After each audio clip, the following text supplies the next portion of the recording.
آلدار خلیل داخوازه جه حکومت سوریه دکه که لگر ریوبریا خسر روینه مجارن حول آسایی کرنا پیوندین دگل ترکیه گوتو بیش بکه.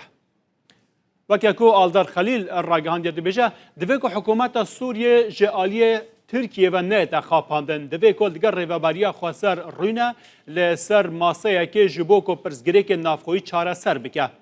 آلدار خلیل ده درباره بویر نهایی که لعفرین جه چه دبن گوت اف کریارین که نها دسته تحریر الشام دکه اف گوهرترین که چه دبن همو پلانا ترکیه.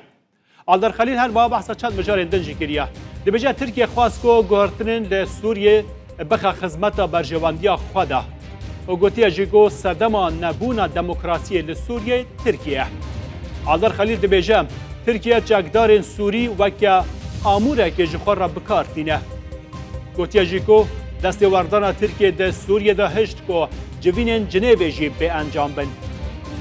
وکه که اندام سرکداتیا پیاده دویجه شامه جه ترکیه دخوازه که هرمین اپوزیسیون را دستی داعش یان جی نصره بکه.